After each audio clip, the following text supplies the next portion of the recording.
자, 우리 옆 사람과 한번 인사하겠습니다. 사랑하고 축복합니다. 한 번 더 인사하겠습니다. 다 잘 될 겁니다. 저희 교회에서 하는 대로 한번 해봅니다. 옆에 있는 사람에게 엄지척 하시고요. 당신은 우리 교회 보배입니다. 여기서 끝이 아닙니다. 또 반대편에도 엄지척 하시고요. 당신은 우리 교회 보배입니다. 하나님께서 사랑하시는 안심교회에 함께 예배드릴 수 있는 은혜 주신 하나님께 감사드립니다. 그리고 또 부족한 저를 또 청해 주셔서 말씀을 선포하게 하신 당회와 성도님들께도 깊은 감사의 말씀을 드립니다. 함께 나눌 말씀을 준비하면서 마음에 괜히 갔다가 민폐만 끼치는 거 아닌가 그런 생각도 들었습니다만, 그러나 하나님께서 저와 여러분 오늘 우리 각자를 위한 예비된 은혜가 반드시 있습니다. 그렇기 때문에 마음 문 열고 말씀 들을 때 은혜 받으시기를 주님 이름으로 축원합니다. 오늘 우리가 이제 요한계시록 2장 1절부터 7절까지 말씀을 읽었는데요. 요한계시록 2장과 3장에는 소아시아에 있는 7교회가 나옵니다. 이 7교회는 단순히 7교회만을 말하는 것은 아니고요. 지구상에 존재하는 모든 교회들을 상징하는 겁니다. 그래서 에베소 교회, 서머나 교회, 빌라델비아 교회 쭉쭉쭉쭉 해서 7교회가 나오는데 주님이 칭찬도 하시고 책망도 하시고 하시는데, 지구상에 존재하는 모든 교회들이 그 7모델 가운데 반드시 하나는 들어가 있다 하는 거죠. 근데 말씀을 읽다 보니까 이 에베소 교회의 모델은 세상의 어느 일부분의 교회만 들어가는 게 아니고 모든 교회들이 이 에베소 교회 모델에 해당되는구나 하는 것을 깨닫게 되었습니다.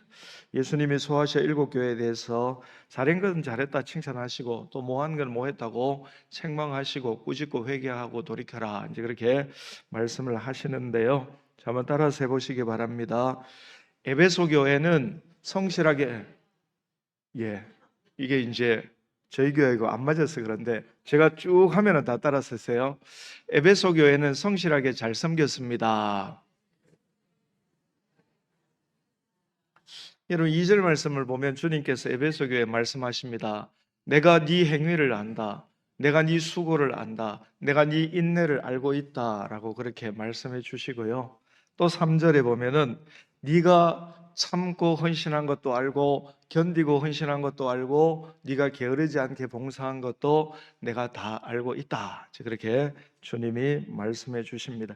이 에베소 교회는 소아시아에 있는 모든 교회들의 모교회입니다. 모교회. 바울 사도께서 에베소 교회를 설립하시고 그 에베소 교회의 지원을 받아서 이제 두란노 서원이라는 신학교를 설립합니다. 그리고 신학교에서 많은 2년 동안 신학생들을 많이 배출해 내는데요. 그때 에베소 교회가 후원해서 설립한 두란노 신학교에서 공부한 많은 신학생들이 이제 막 흩어지는 거죠. 막 다 흩어져서 이제 교회를 설립하고, 그래서 이제 이 에베소 교회라는 것은 단순히 어떤 소아시아에 있는 하나의 교회가 아니라 소아시아에 있는 교회의 모교회이고 형님교회. 그 이제 소아시아에 있는 모교회 역할을 에베소 교회가 잘 감당한 겁니다. 여러분 2절과 3절 보시면 내가 네 수고도 한다, 내가 네 인내도 한다, 내가 네 헌신도 다 한다, 네가 게으르지 않고 참고 견디고 수고한 것들을 내가 다 안다라고 말씀해 주고 계시죠. 그래서 이제 에베소 교회가 모교회로서 역할을 매우 잘 감당했다 하는 걸 우리가 알 수 있습니다. 근데 여러분 우리가 경제학자 파레토라고 하시는 분이 있어요. 유명한 분인데요. 경제학자 파레토가 발견해낸 법칙이 있어요. 발견해낸 법칙, 그게 80대 20 혹은 20대 80이라는 법칙입니다.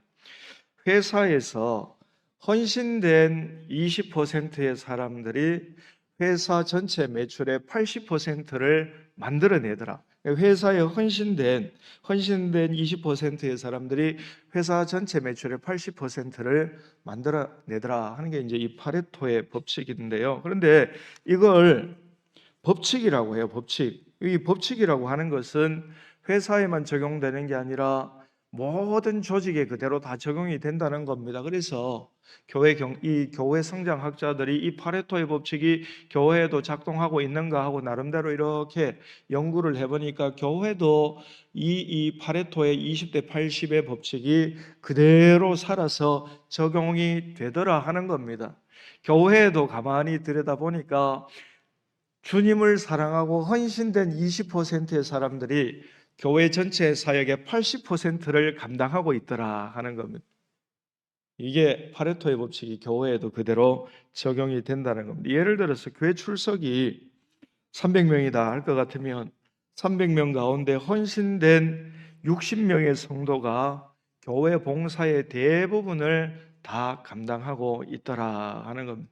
제가 저희 교회를 봐도 마찬가지예요. 아침에 일찍 와서 막 봉사하시는 분들 막 봉사하시잖아요. 세 가지 뭐 봉사하고 이상하게 또 오후에 가면 또 그분하고 만나요. 또 딴 데 가서 봉사하고 있고 또 가면 또 딴 데 가서 봉사하고 있고 뭐 1인 3역 막 1인 4역 하시고 그래서 이 20대 80이라는 법칙이 교회에도 여전히 작용하고 있다.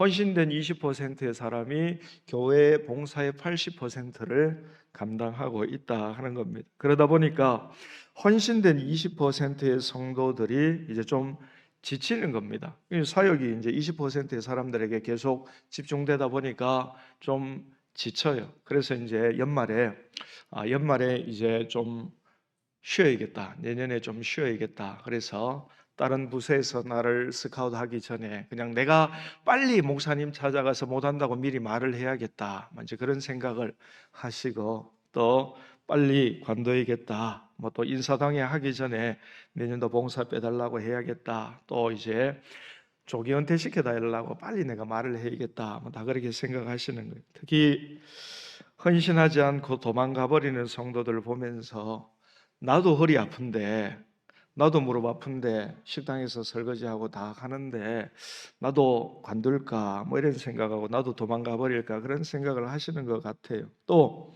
봉사하다 보면은 갈등이 있습니다. 사람 모인 곳에 반드시 갈등이 있죠. 봉사하다 보면 갈등이 있고 다툼이 있는 게 그게 정상이죠. 당연하죠. 근데 이제 일이 힘든 게 아니잖아요. 일이 힘든 게 아니고 관계가 힘든데 관계가 좀 불편해지다 보니까 그냥 내가 좀 봉사를 관두는 게 맞지 않나 뭐 그렇게 생각을 하기도 합니다. 예전에 제가 이제 초중고 다닐 때 제가 어릴 때 학생들 수가 굉장히 많았던 기억이 납니다. 제가 중학교 때 뭐 한 2학년, 3학년 정도 됐는 것 같습니다. 반에 학생들이 너무 많아서 이런 생각을 한 적이 있어요. 진짜 이 어린 학생이 보기에도 이건 한 반에 학생이 너무 많다. 이래가지고 수업이 되나? 그때 저희 반에 83명 있어요. 한 반에 83명. 보통 75명 정도인데 한 반에 83명이어서 뭐 이게 수업이 되나? 뭐 그랬는데 뒤에 있는 애들 보면은 막 숨어가지고 있잖아요. 뭐라 숨어가지고 이렇게 책을 이렇게 딱 들고 만화책을 딱 겹쳐가지고 이 앞에서 보면 교과서인데 자기 볼 때 만화책 막 이렇게 하고 숨어가지고 또 뭐 이렇게 하고 있고 옆에 하고 이야기하고 있고 또 어떤 애들은 막 도시락을 막 먹고 뒤에 막 그래. 근데 더 놀라운 사실은 앞에서 수업하는 선생님이 기가 막히게 다 잡아내요. 이거요. 이거 제일 뒤에 니 나와. 책 그대로 들고 나와. 만화책. 교과서 말고 그 만화책 들고 나와. 막 때리고. 그 뒤에 도시락 먹는 놈 나와. 도시락 들고 나와.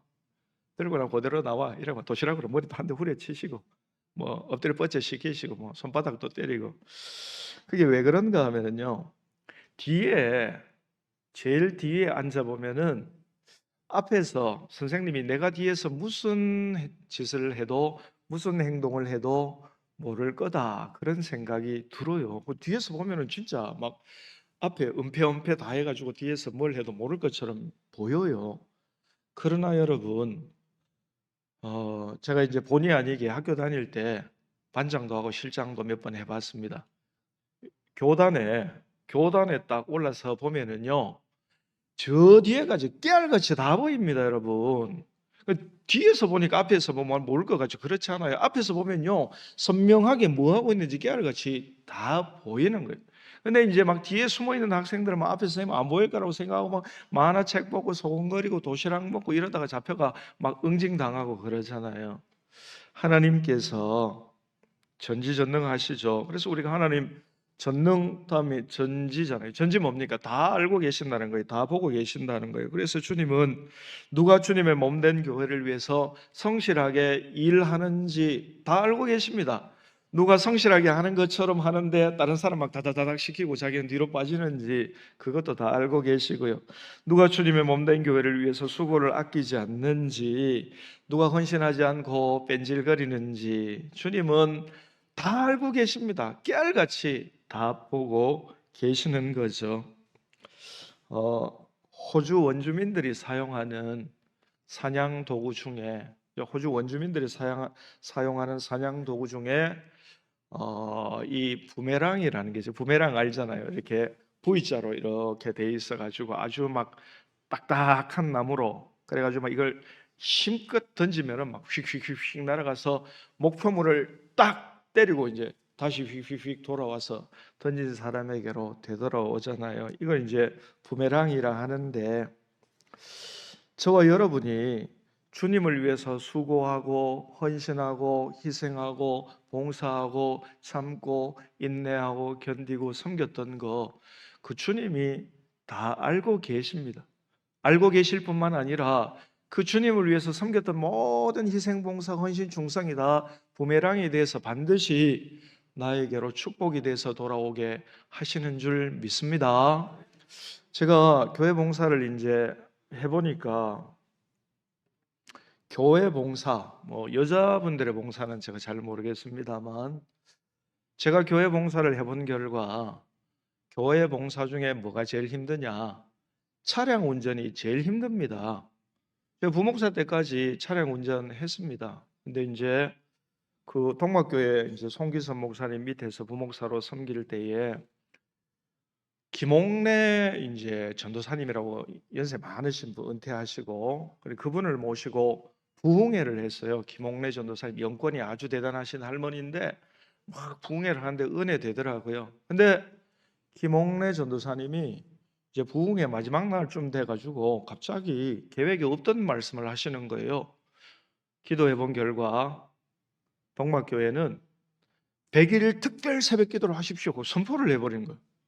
그 운전은 당연히 우리가 매일 해야 되는데, 주여 어떻게 왜 이렇게 시련을 주십니까 하고 그래가지고 했어요. 근데 이제 100일 100일이 다 돼갈 쯤 100일이 다 돼갈 때쯤 돼서 찔레꽃 당신 김문혜 전도사님을 또 부흥 강사로 초빙했어요. 초빙했는데 아니 이 아주머니께서 부흥회 끝날 때쯤 또 계획이 없는 기도해 본 결과 동막교회는 특별 새벽기도 1년 채우시기 바랍니다 하고 아이고, 그래가지고 1년 동안 새벽기도 하는데 얼마나 이래 30대 때 잠이 많습니까? 지금 막 가사도 해야 되죠. 애들 돌봐야 되죠. 뭐 얼마나 사역도 해야 되죠. 피곤한데 얼마나 피곤한지 제가 한 번은 성도님들 태워드리고 돌아오다가 수송교 이제 다리 건너면 동부교회고 다리 건너기 전에 이제 신천 동로로 이렇게 빠지는데 거기서 제가 이렇게 우회전 타가고 정신을 잃어버렸어요. 잠이 들었단 말이죠. 잠이 들었는데 꿈결에 어디서 헬리콥터 소리가 들리는 거예요. 두두두두두두두. 그래 자다가 우리 웬 헬리콥터에 눈을 떡 뜨니까 그 중앙분리대 봉 있잖아요. 그거를 제가 두두두두두두 이러고 가고 있는 거예요. 이제 모골이 송연합니다. 근데 막 깨서 주여 감사합니다. 주여 감사합니다.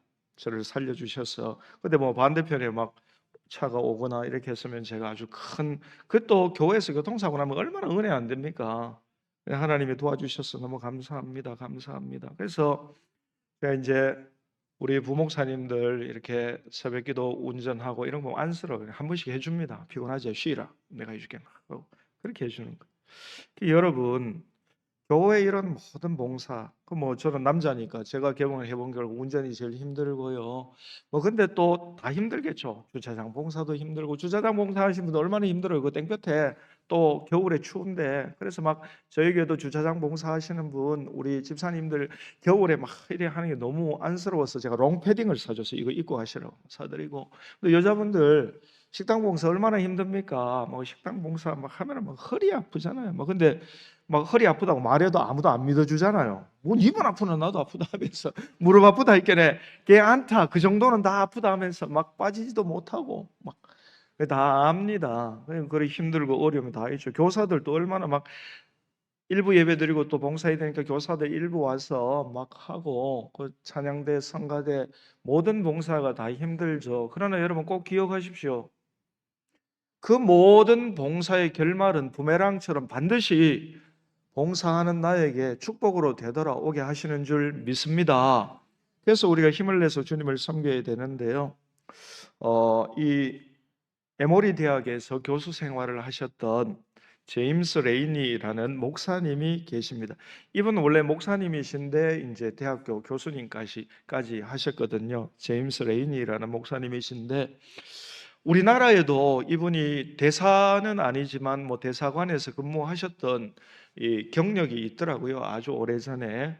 근데 이분이 이제 미국으로 되돌아가서 이제 에모리 대학에서 교수 생활을 하실 때에 운동을 좋아하시는 거예요. 운동을 좋아하셔서 학교에 갈 때에 자전거를 타고 가거나 또 이렇게 꼭 걸어서 건강을 위해서 걸어서 가시거나. 그리고 이제 학교 갈 때 걸어서 가시려니까 당연히 이제 지름길로 샛길로 가죠. 이제 공원을 가로질러서 가는데 매일매일 공원을 가로질러서 이제 학교로 가는데 가다 보니까 어느 날 그 공원의 벤치에 깨끗한 옷을 입으신 멀끔한 노신사 한 분이 앉아 계시는 거예요. 근데 깔끔한 노신사인데 뭔가 눈에 초점이 없는, 그래서 먼 산을 바라보고 있는, 그래서 이제 혼자 생각을 합니다. 정리해고 당했나? 근데 이제 가족들에게 뭐 정리해고 당했다고 아내에게 말을 못해서 그냥 출근하는 척 옷을 입고 그냥 나와서 앉아 계신 건 아닌가? 뭐 이렇게 여러 가지 생각을 하면서 지나갔어요. 근데 그 다음 날 가니까 또 그 노신사가 앉아 계시는 거예요. 또 그 다음 날도 앉아 계시고 그 초점 없는 눈빛, 삶의 어떤 소망이 없고 삶의 어떤 의욕이 없는 그런 눈빛으로 앉아 계시는 거예요. 그래서 이 제임스 레이니 목사님이 이렇게 생각합니다. 형제 사랑이 뭐 별거냐? 저 노인에게 내가 따뜻한 사랑을 좀 베풀어야겠다. 그래서 이제 커피를 2개 이렇게 딱 해서 이제 노신사에게 어르신 커피 한 잔 드시죠 하면서 이제 아메리카노 따뜻한 거 한 잔씩 하시고 또 이제 도넛 사서 뭐 도넛도 나눠 먹고 그다음 뭐 친구가 됐어요. 그래서 이 노신사께서 이 제임스 레이니 목사님을 자기 집으로 초대해서 같이 식사도 하고 또 이제 이 목사님께서 뭐 이제 그 집에 막 잔디도 막 깎아주고 막 그렇게 했어요. 근데 이제 이 노신사께서 건강이 좀 안 좋으셨는데 어느 날 공원에 안 나오신 거예요. 공원에 안 나오셨어요. 그래서 왜 공원에 안 나오셨지? 매일매일 지난 2년간 한 번도 빠짐없이 공원에 나오셨는데 왜 안 나오셨지? 그 다음 날도 또 공원에 안 나오셨어요. 그래서 뭐 편찮으신가 하고 이제 학교 강의 마치고 이제 오후에 그 이제 노신사의 집을 방문했습니다. 가니까 자녀들이 그 집에 이제 수북히 모여 있는 거예요. 그 노신사는 안 보이고. 그래서 이제 이거 어떻게 된 건가 하고 있는데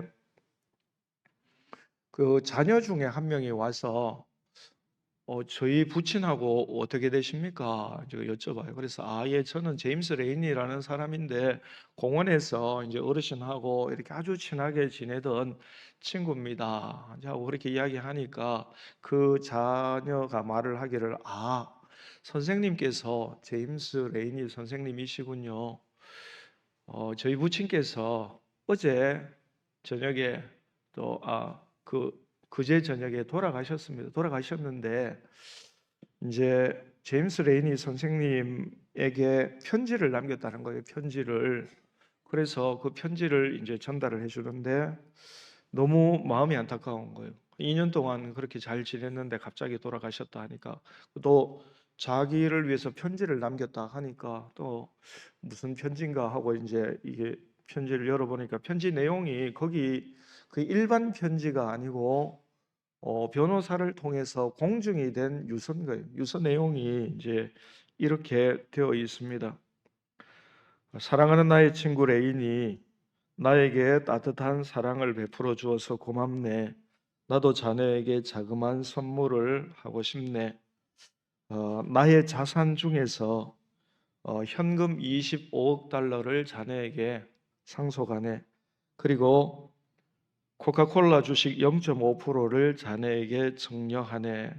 그 노인이 코카콜라 창업자 우드로프인 거예요. 그 동네 사람들은 엄청나게 부자인데 집에 가보면 그 시골 할아버지 같이 살아요. 우리 오바하의 현인이라고 그 주식 투자하는 그 할아버지 있잖아요.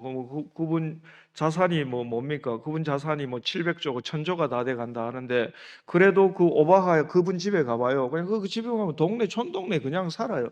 촌동네에 살고 있는데 세계 경제 흐름을 읽고 막 투자를 하기 때문에 숨어 살지만 오바하에 있는 현인이다. 그래서 이제 그분을 그래 알잖아요. 이 우드로프라는 분이 촌동네에 숨어서 은둔하고 있었지만 코카콜라 창업주였던 거죠. 그래서 이제 25억 달러 현금 너에게 주고 이 코카콜라 주식 0.5%를 준다고 한 거예요. 25억 달러 하니까 감이 안 오죠, 여러분. 25억 달러 얼마인지 압니까? 3조입니다, 3조. 예? 이제 여러분 공원 가시다가 가난하거나 힘들고 보이는 분들 보면은 지나가지 마세요. 그분이 어떤 분인지 몰라요. 사랑을 베풀어요. 커피 사주고 친절을 베풀어요. 그분이 안 갚으면은 하나님이 갚을 줄 믿습니다. 그 따뜻한 커피가 뭐라고, 도넛이 뭐라고, 집에 잔디 한번 깎아준 게 뭐라고, 그 주님의 사랑으로 사랑을 베풀었더니만 그게 막 부메랑이 돼서 축복으로 돌아오게 된 거예요. 저와 여러분이 주님을 위해서 수고하고 희생하고 헌신하고 봉사하고 뺀질거리는 사람이 있든지 말든지 나는 주님 섬기겠다 하고, 그 주님이 다 알고 계십니다. 다 알고 계시고 그것이 마침내 나에게 부메랑으로 축복으로 돌아오게 되는 줄로 믿습니다. 그 믿음을 가지고 여러분 심어야 돼요. 심어야 거둘 수 있잖아요. 심지 않고 거두는 거는 그 도둑심보잖아요. 주님을 위해서 많이 심어요. 헌신으로 많이 심어요. 그래야 내가 기도할 때 내 기도에 파워가 실리는 거예요. 제가 주님 앞에 정말 불패, 기도 응답의 불패, 이제 기도 응답의 불패라고 하니까 좀 표현이 그렇습니다만, 이런 표현이 죄송합니다만 하나님이 저인데 딱 약점 잡힌 게 있어요. 그게 뭔가 하면은 제가 신학교 다닐 때 참 어려운 중에 신학교를 다녔습니다. 우리 한동균 목사님하고 저하고 이제 같은 동기입니다. 근데 제가 5살 형입니다. 저는 돈 벌어서 신학을 갔거든요. 저희 집이 제가 신학을 가야 될 때 갑자기 가세가 기울었어요. 여동생이 갑자기 큰 병이 걸리고, 부친께서는 오래전에 돌아가셨고, 형님이 이제 사법고시 준비한다고. 사법고시가 마약 같아요. 1차 되는데 2차 계속 떨어지는 거예요. 근데 형님, 이번에 될 것 같아, 이번에 될 것 같아. 못하게 말리지를 못하겠어요. 사법고시 하면 1차 되고, 1차 되면은 2차 기회 2번 주고, 그럼 또 2차 2번 떨어지고, 내년에 될 것 같다 또 떨어지고, 또 떨어지고. 집에 가세가 기울어서 돈 벌 사람이 저밖에 없는데, 그래서 제가 신학교 가겠다고 했더니만 너는 가족의 배신자다. 이제 그렇게 된 거예요. 네가 돈 벌어서 가족을 부양해야 되는데 무슨 신학교냐는 거예요. 그래서 막 신학교 간다고 해서 집에 막 축복받고 아버지가 장로님인데 무릎 꿇고 막 안수받고 그런 거 막 부러워 죽겠어요. 막 주의 종대라고. 너는 집에 가면 너는 가족의 배신자다. 막 그런데 그래가지고 제가 시험을 쳤어요. 시험을 쳐서 신학교에 이제 합격을 하고 등록금이 없어가지고 교회 청년부 형님 찾아갔어요. 형님, 이래다가 지금 내 등록금이 없는데 등록금 좀 하니까, 옛날에는 어떤 의리, 정, 믿음 이런 게 있었어요. 그냥 묻지도 따지지도 않고 알았어 촥촥촥 모시더라고요. 옛날엔 다 그랬어요. 그리고 그 형님이 이제 등록금 줘서 이제 했는데 이제 갚아야 되잖아. 이거 어떻게 갚을 거냐? 1년 휴학해야겠다. 이제 그렇게 생각. 1년 휴학했다. 1년 휴학하는 동안 돈을 바짝 벌어야겠더라. 바짝 벌어. 그래 뭘 하면은 1년 동안 돈을 바짝 벌 수 있을까? 그래 뭐 벼룩시장 뭐 이런 거 쫙 보니까 있더라고요. 그게 뭐냐면 원양어선. 원양어선 타면 2천만 원. 그 원양어선 2천만 원이 돼 있더라고. 그 다음에 또 일찍 도기 도니까 더 구미가 당겨요. 탄광 2,500. 그러자 탄광 갔어요. 제가 근무했던 데가 삼척탄자입니다. 태백의 삼척탄자. 지금 그 강원랜드로 바뀌었어요. 삼척탄자 거기 가서 일하는데 제가 근무했던 데가 지하 550m, 지하 500m, 지하 450m. 이제 여러분 지하에 들어가면 여러분 생각과 달리 길이 아주 깁니다. 태백인데 빵 뚫려서 옆에 강원도 정선으로 가고 막 그래 합니다. 그래 한 번은 이제 이 쭉 이렇게 내려가면은 그 석탄을 캐면서 이렇게 작은 길로 들어가잖아요. 그 석탄을 캐다가 제일 이 작은 굴의 제일 마지막 부분 거기를 막장이라 하거든요. 인생 막장. 막장이라 합니다. 근데 이 큰 길에서 거기까지 이렇게 기어 들어가는데 몇 킬로씩 걸립니다. 근데 막 그때 제가 했던 일이 나무 뭡니까? 큰 나무 지주를 세우는 거예요. 지주 세우고 불 안 무너지도록. 그래서 앞에 고참이 안 깔려 죽도록 지주를 세우고 막 그걸 하는 거예요. 근데 이제 그거를 하나 갖다 놓고 두 개 갖다 놓고 근데 세 개 갖다 놓고 돌아올 때인지 두 개 갖다 놓고 돌아올 때인지 모르는데 갑자기 그 땅속에서는 이 뭡니까? 이거 랜턴 캠프 이거 의지해서 오는데 여러분 굴이 뭐 우리 생각하듯이 뭐 빵 뚫린 거 그런 굴 아닙니다. 허리 숙여가지고 막 이렇게 짚고 가야 돼요. 막 돌멩이에서 머리 막박 부딪히고 이러거든요. 근데 불이 딱 나가버린 거예요. 그 땅속 500m, 550m에서 굴 속에 딱 끼어가지고 그저 이런 생각했어요. 난 누구냐? 그리고 여긴 어디냐? 내가 지금 신학교 강의실에 있어야 할 내가 땅속 550m 내가 지금 뭐 하고 있나? 현타 오더라고. 그래가지고 막 이래 짚어가지고 이래가지고 막 한 시간을 이래가 나오고 아이고 주님 돈도 좋은데 사람 이러다 죽겠습니다 하고 막 그래가지고 이제 그래가지고 어렵게 신학을 했어요. 근데 신학을 할 때 한 번도 저는 신학한 걸 후회한 적이 없어요.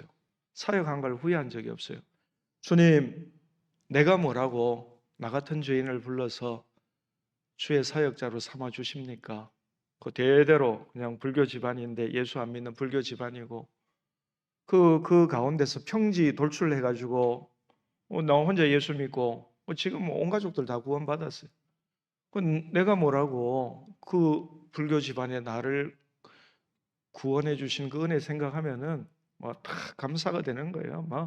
뭐 쟁기를 잡고 뒤를 돌아보고 그럴 게 없어요. 하나님 은혜 모든 게 감사한 거예요. 주님 감사합니다. 내가 뭐라고 사역자로 삼아 주시고 내가 뭐라고 신학자로 불러 주시고 그런데 사역하다 보니까 힘든 순간도 있고 어려운 순간도 있어요. 그때마다 제가 하나님 앞에 이래 기도합니다. 주여, 제가 쟁기를 잡고 한 번도 뒤를 돌아보지 아니하였습니다. 하면은 눈물이 그냥 이렇게 오는 것 같아요. 눈물이 흐르는 게 아니라 이렇게 오는 것 같아요. 닭똥 같은 눈물 막 흘리면서 그러면서 이러면서 내가 쟁기를 잡고 한 번도 뒤를 돌아본 적이 없습니다. 이렇게 하면 주님이 말해라 들어줄게 이러신 것 같아요. 그래서 저는 그렇게 입을 떼고 시작한 기도는 응답을 받지 못한 적이 없어요. 그러니까 이게 제가 주님이 이것 때문에 나에게 약점 잡혔구나. 그래가 막 이게 여러분 히스기야의 면벽기도입니다.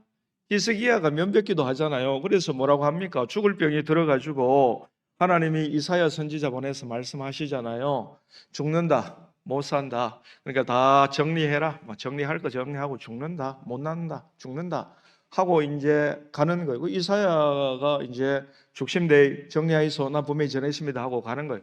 그러니까 이제 이 히스기야가 성전으로 올라가서 벽을 향해 면벽을 향하여서 저와 같은 기도를 합니다. 내가 주를 위하여 헌신했던 거, 내가 주를 위하여 충성했던 거, 내가 목숨 걸고 종교교육 했던 거를 기억하옵소서 하면서 대성통곡을 한 거예요. 그러니까 하나님이 마음이 아파서 그때 이사야 선지자의 발걸음이 시내 한가운데 있었거든요.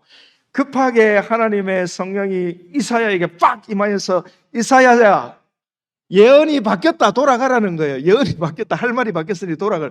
하나님도 말 바꿉니까? 바뀌었다는 거예요. 어떻게 바뀌었냐? 가서 수명을 15년을 연장해 준다는 거예요. 그리고 모든 대적들의 손에서 너를 구하여 낸다는 거예요. 여러분 한번 생각해 보십시오. 그 면벽기도 아무나 할 수 있습니까? 예? 그 면벽기도는요, 그 면벽기도는 주님 앞에 정말 힘들고 어려울 때 헌신했던 흔적이 있는 사람만 그런 면벽기도 할 수 있는 겁니다. 뺀질뺀질했던 사람은 면벽기도 하면 주님이 뭐라고 하시는 줄 압니까? 아닌 거 알지? 니도 아닌 거 알고 나도 아닌 거 알잖아. 왜 우노? 눈물 닦아라. 눈물 왜 우노? 그러나 주님을 위해서 정말 희생하고 헌신하고 최선을 다해서 섬긴 거, 그건 주님이 알고 내가 아는 거잖아요. 그래서 이제 저도 이제 그런 무기를 씁니다. 주님 앞에, 주님, 제가 사역할 때 힘들고 어려워도 한 번도 뒤를 돌아본 적이, 하면 눈물이 나요. 뭐 억지로 올라가는 것도 아니고, 그래. 이러면 주님이 알았다, 알았다. 저와 여러분에게 이런 주님을 향한 섬김과 봉사의 흔적이 있기를 주님 이름으로 축원합니다. 그 여러분, 주님을 위해서 섬기는 모든 것들이 다 부메랑이 돼서 돌아오는데요. 제가 이제 그 유튜브에서 목사님 설교를 이제 다른 목사님들은 설교를 어떻게 하나 이렇게 많이 듣는 편인데, 옛날에 설교 듣다 보니까 여의도 순복음교회에 이영훈 목사님께서 이런 본인 간증을 하시더라고요. 청년 시절에 신학교를 졸업하고 이제 강원도 태백에 있는 예수원에 이제 가려고 했어요. 그 대천덕 신부님이 계신데, 그 대천덕 신부님은 가톨릭 신부님이 아니고요. 그는 이 성공회 홀리 캐서릭이라고, 그 영국 성공회는 우리 개신교하고 우리 교회하고 똑같아요. 교리가. 이제 신부님이지만 실제로는 목사님이죠. 그 대천덕 신부님이 계신 예수원에 이제 가서 기도도 좀 하고 오려고 이제 서울에서 차를 타고 태백에서 차를 타고 갈아타고 예수원으로 들어가야 되는데, 근데 이제 버스 타고 태백에 딱 내리니까 예수원에 가는 마지막 차가 떠나버린 거예요. 그래서 야, 큰일이다. 이 태백에서 이거 어떡할 거냐? 강원도 이 두메 산골에서 이거 어떡할 거냐? 큰일 났다. 그 이제 갈 데도 없고 차도 없고 어디 잘 때도 산에 올라가서 잘 수 있는 것도 아니고. 그래 쭉 보다 보니까 저 멀리서 십자가가 보이는 거예요. 십자가. 그래서 살았다. 교회에 가서 예배당에서 하루 자고 내일 아침에 첫 차로 예수원 가야겠다 하고 이제 그 십자가 불빛을 보고 이렇게 걸어가는 거예요. 십자가 불빛을 보고 걸어가니까 이제 교회 마당에 밤인데 이렇게 해가 막 떨어진데 이렇게 노인이 빗자루로 마당을 이제 쓸고 있는 거예요. 그래서 계십니까? 하니까 그 노인이 이 신학생, 그 이영훈 신학생을 이래 보더만 누구시냐고. 그래서 예, 이래대가 뭐 예수원 가려고 했는데 이래대가 예배당에 하루 좀 자고 가려고 왔습니다. 이제 그러게 하니까 뭐 하는 사람입니까? 그래 묻길래 예, 제가 올해 2월에 신학교를 막 졸업했습니다. 하니까 아이고 그럼 전도사님이시네.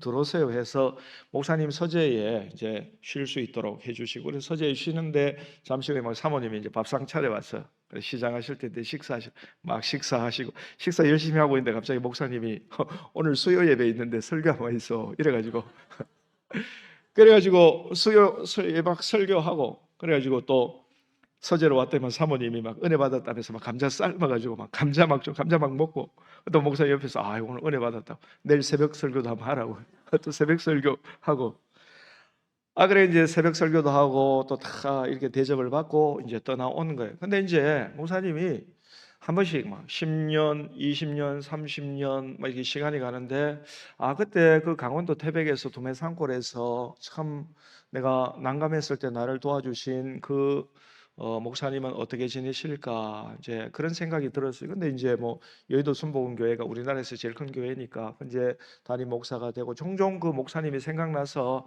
한번 목사님을 찾아봐야겠다. 그때 이제 감리교단이었거든. 그래서 막 감리교단 이래가 이래가 막 수소문하니까 그분이 이제 강원도 태백에서 사역을 잘 마치시고 서울에 살고 계신다는 거예요. 그래서 이 감리교 교단에 이제 부탁해서 주소를 얻어서 그 목사님이 계신 집으로 찾아갔어요. 그래서 그 목사님인데, 목사님 30년 전에 막 이래 하니까, 아이고 기억난다고. 그때 그 청년이냐고. 그래서 그렇다고. 근데 이제 이 목사님이 여의도 순복음교회 이영훈 목사가 자기를 찾아올 거라고는 상상도 못했나 봐요. 그냥 뭔가 이렇게 좀 멀끔하게 생긴 중년 신사가 뭘 하니까 아이고 뭔가 잘 된 것 같은데 요새는 뭐 하시는가 이러면 요새는 뭐 하시는가 하니까 예 목사님 제가 여의도 순복음교회 섬기고 있습니다 하니까 목사님이 쑥 다시 아이고 목사님 텔레비에서 보던 모습 그대로네요.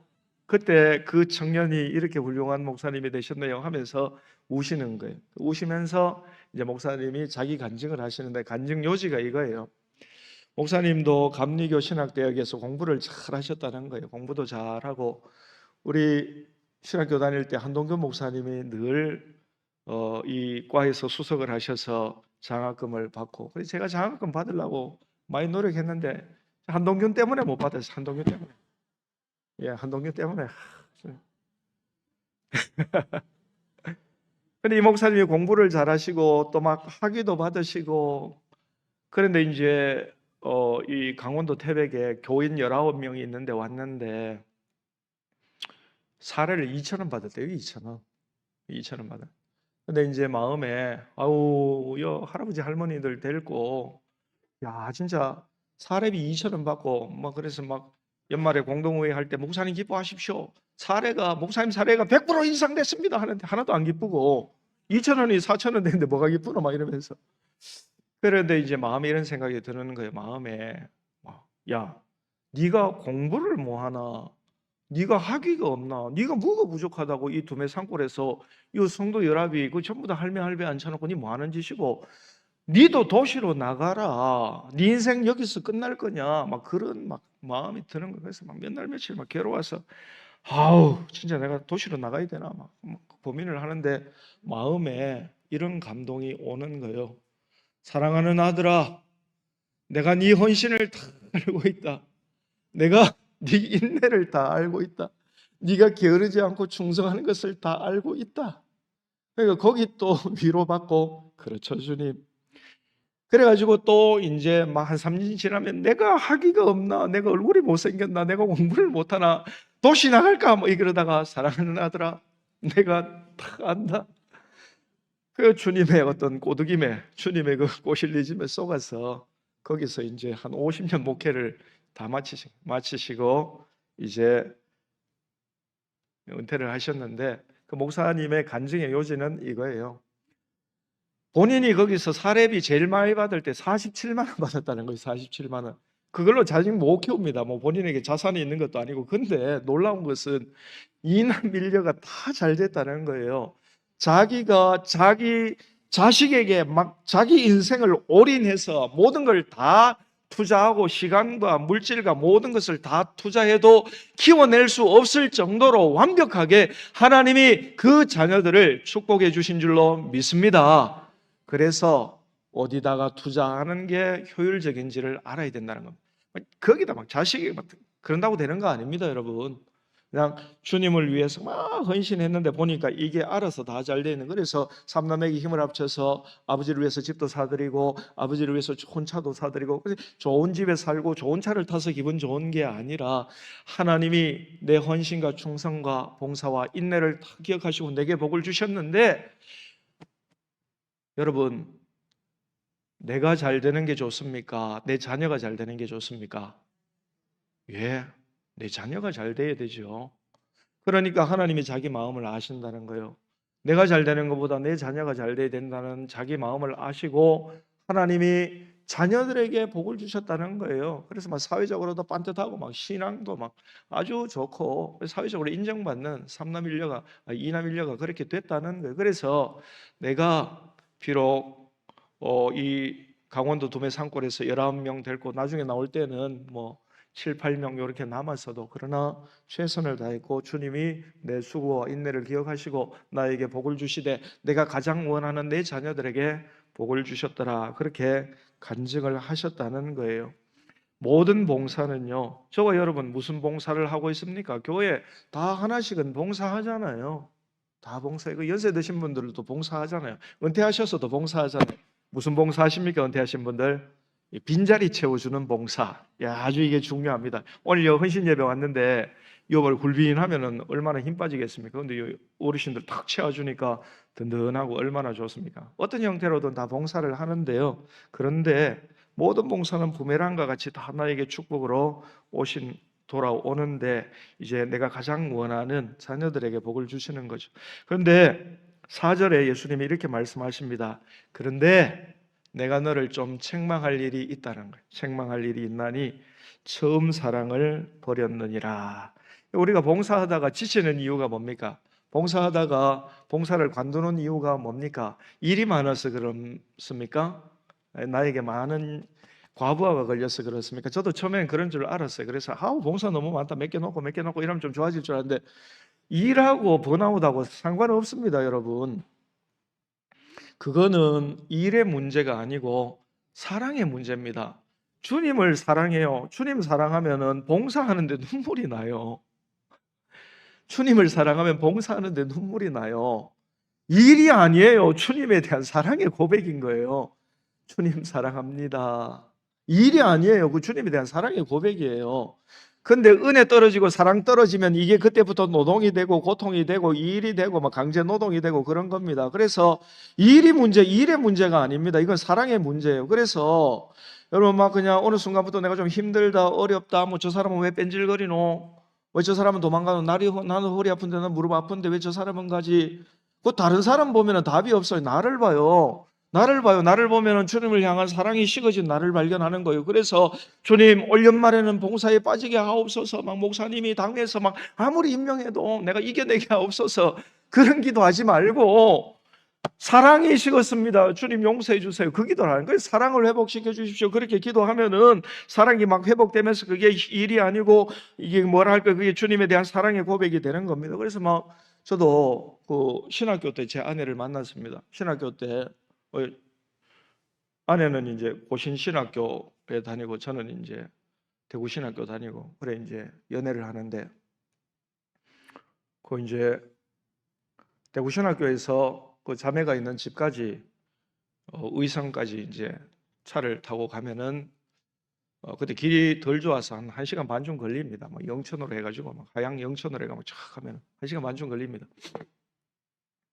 근데 너무 보고 싶더라고요, 자매가. 그래가지고 막 밤에 딱 가면 한 11시쯤 돼요. 그러면 이제 그 자매 집에 11시에 벨을 누를 수는 없잖아요, 주택에. 그래서 제가 자매하고 사인을 해서 고양이 울음소리. 그래서 11시에 야옹! 근데 이 자매가 뭘 하는지 그날따라 이 소리를 못 듣는 거예요. 그래서 내가 야옹! 근데 이제 저희 장인어른이 참 지혜로운 분이셨어요. 제 아내는 이러면 하이 야야 저 고양이 목 다 하신다. 고양이 목 다 하신다. 아이 그래가지고 이제 또 가고 이렇게 또 막 밖에 나와서 이렇게 막 이렇게 데이트하고 또 집에 들려보내고 그럼 또 새벽에 와서 신학교 와서 새벽 기도 드리고 수업 듣고 근데 이제 하루는 이제 의성에 이제 자매인데 가려고 하는데 안개가 촉하게 해서 10m 앞을 못 보겠는 거예요. 그래서 이런 상태로는 의성을 갈 수가 없잖아요. 갈 수가 없어요. 그 안개가 10m밖에 안 되는데 그거 어떻게 가요? 위험해가지고 밤에 한밤중에. 근데 전화했더니만 갑자기 자기야 보고 싶어 이런 거. 자기야 보고 싶어. 그래 내가 가지 뭐 이래가지고 엑셀 GLXI 엑셀 이거 타고 가는데 무섭더라고요. 이 30km, 40km 이러 가는데 가다 보니까 저쪽에 하양 영천 지나가고 화본역인가 거기 가니까 뭐 차 한 대가 논둑에 막 꽂혀 있고 또 저쪽 어디 가다 보면 저쪽에 또 차 한 대가 논둑에 꽂혀 있고 가다 보니까 서너 대가 막 꽂혀 있는 거예요. 논둑에. 내가 주여 나는 논둑에 꽂히지 않게 하옵소서 막 이렇게 기도했어요. 그래 가니까 새벽 기도 시간에 간 거예요. 그래서 또 막 냥 이렇게 또 나와가지고 힘들었어도 제가 한 6시간 운전해서 자매에게 같은 것을 힘들어하지도 않고 후회하지도 않습니다. 힘든 게 아니에요. 사랑하니까. 뭐 힘들어요. 사랑하는 사람을 보기 위해서 달려가는데. 그래서 이제 막 연애할 때 뭐 그런 거 있잖아요. 자기가 좀 별 봐, 달 봐. 너무 아름답네. 그래, 오빠가 따다 줄까? 오빠 믿지? 오빠 믿지? 자기가 배 아파. 이러면 약 사줄게 기다려. 요새 뭐 여보 달 봐, 별 봐, 아름답죠? 와, 멀쩡히 가만히 있는 달 가지고 시비 가면서 여보 배 아파. 그러면 어구그치 처벌 때 알아봤다 이러면서 이게 다 사랑의 문제입니다. 사랑의 문제. 사랑의 문제. 여러분 봉사할 때 막 남들 보면서 저 사람 그거 이미 내 사랑이 식었다는 증거입니다. 그러니까 남들 보면 안 돼요. 남들 보면 안 되고요. 나를 봐요. 나를 봐야 답이 있어요. 그래서 예수님이 이 에베소 교회 성도들을 막 칭찬하잖아요. 수고, 인내, 헌신, 봉사 칭찬하고. 근데 너 책망할 거 한 가지 있어. 처음 사랑 식어서. 처음 사랑 식으니까 힘든 거야. 처음 사랑 식으니까 봉사가 괴로운 거야. 처음 사랑 식으니까 인내로 버티는 거야. 그러면 안 돼. 처음 사랑 회복해. 사랑 회복하면은 봉사도 일이 아니야. 사랑 회복하면은 헌신도 이게 다 일이 아니야. 이게 사랑의 고백으로 드려지는 거야.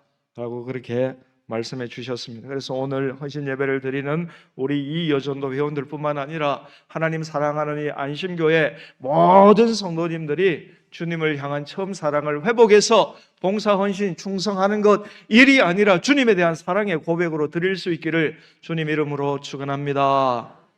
자, 이 시간 우리 한번 한 1분간 합심해서 기도하겠습니다. 기도하실 때 하나님 우리의 수고 헌신을 다 알아주시니 감사합니다.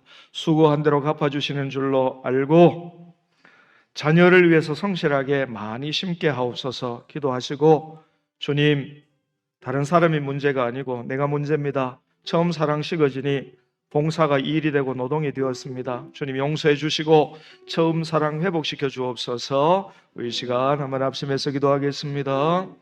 하나님 아버지, 하나님의 우리의 수고 헌신을 다 알고 계시고 다 알고 계실 뿐만 아니라 수고한 대로 갚아주시고 하나님 아버지 나의 수고 헌신을 알아주시는 주님 만배로 복을 주시는 줄 믿습니다.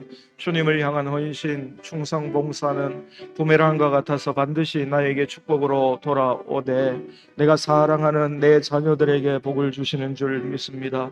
주님을 위하여 또 자녀들을 위하여 많이 심을 수 있도록 주여 도와주시고 주님 역사하여 주옵소서. 주님에 대한 사랑이 식어졌습니다. 하나님 아버지 다른 사람이 문제가 아닙니다. 일이 문제가 아닙니다. 주님을 향한 내 사랑이 식어진 것이 문제입니다.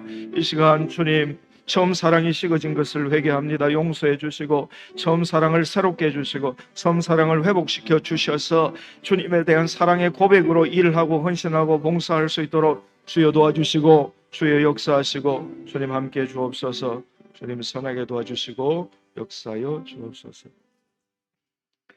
하나님 아버지 우리의 모든 수고와 헌신과 충성과 봉사를 다 기억하여 주시고 마침내 부메랑과 같이 축복으로 돌아오게 하시되 특별히 내가 제일 사랑하는 내 자녀들 또 사랑하는 손자들에게 축복으로 오는 줄로 알고 자녀들을 위해서 손자들을 위해서 부지런히 심을 수 있도록 은혜를 베풀어 주옵소서.